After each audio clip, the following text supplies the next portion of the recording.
Okay, so here's the main part of the video. So we're multiplying and dividing decimals by whole numbers. So a power of 10, so that's like 10 to the power of 4, for example. And basically every power of 10 looks like this, a 1 and a bunch of zeros after it. So 10 to the 4 is 1 with 4 zeros after it, 1, 2, 3, 4.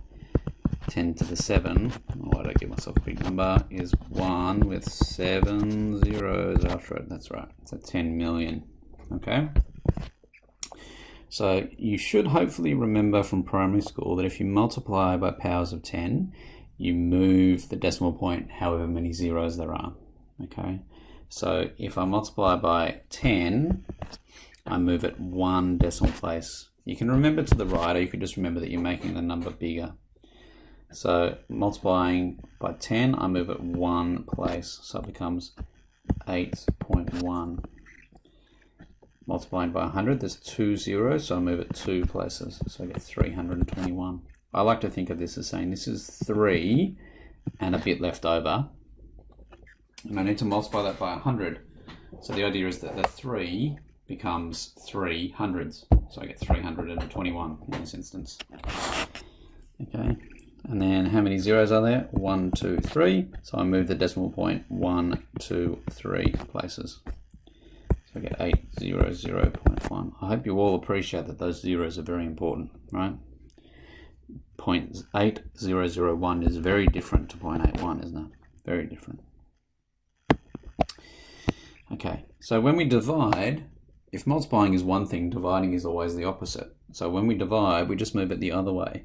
So if I divide by 10, I go one digit that way, one position that way. So I get 2.31. Divide by 100, there's 2 zeros. I move it 2 positions that way. So I get 0.3521. 3 zeros, I move it 3, 1, 2, 3. Notice I'm having to put this 0 down here, even though it wasn't in the original number. Okay, you should always do that. You should always put the 0 there. So this one's a little bit different, because what I'm going to do by moving it one decimal place is I'm going to add a dot there. And I'm going to introduce this 0 behind the decimal point. So I get 0.081. And this last one doesn't have a decimal point, so you put one in. It's there at the end, 0.0 theoretically, but I'm not going to write that down. And I move that 1, 2, 3 spaces. I get 8.001. Okay, so that's how they work. Now, if we're multiplying by different whole numbers, we do the same thing we did with addition and subtraction and whatever else, and we really maintain the position of the decimal point. So 1.2 times 3, the decimal point goes here, so it's 3 units, because I can do that theoretically, times 2, so that's 0.6. 3 times 1 is 3. Okay, so you're really just maintaining the power of the decimal point. So it's 3 ones, so it should be 3. Same again here, 27.5 times 5. Why did I give myself a monstrosity like this? So 5 times 5 is 25, put down the 5, carry the 2. 5 times 7, 35, plus 2, 37, put down the 7, carry the 3. 5 times 2 is 10, plus 3 is 13. Okay, the decimal point really matters. I want you to notice here, as I'm going, how many numbers in the question were behind decimal points. So in both these cases, that's 1. How many numbers in the answer are behind the decimal points? And in both these cases, it is also 1. And I'll go over here for this one.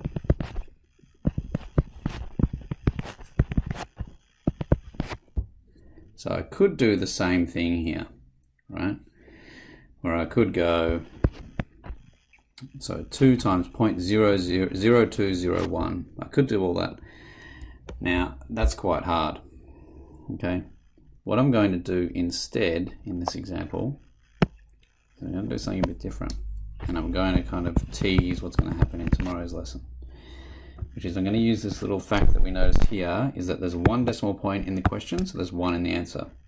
So there's 1, 2, 3, 4 decimal points here in the question. So I want the same thing in the answer. So I'm just going to do it as though there's no decimal point. So 2 times 1 is 2.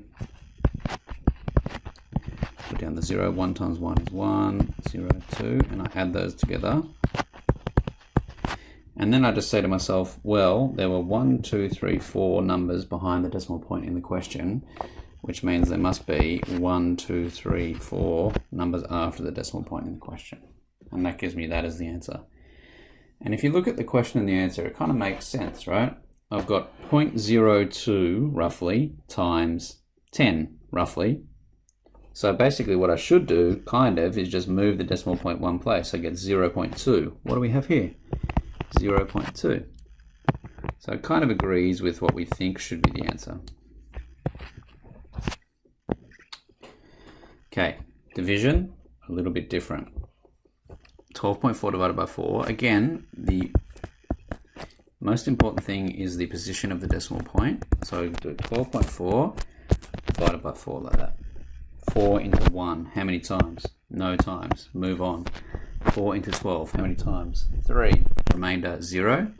And chuck the decimal point down because the decimal point is right below us now. 4 into 4, 1 time. So that makes the answer 3.1. 10.1 divided by 5. 5 into 1, 0 times. 5 into 10, 2 times. Put down the decimal point. 5 into 1, no times. Now, in normal division, what you would do is you would write a remainder down here. But we're not doing that because we're using decimals, and the decimals give us the remainder, basically. So you say 5 into 1, 0 times. You put down a 0, and then you put another 0 here. Okay, I could theoretically add zeros forever if I like, but you only do it as long as you need it. And then you say 5 into 10. How many times? 2, remainder 0. So that means I'm finished because I've got remainder 0. So I get 2.02. And I'm finished. Okay, here's your homework, which you can do now with your teacher in a Canvas conference. Thanks, girls.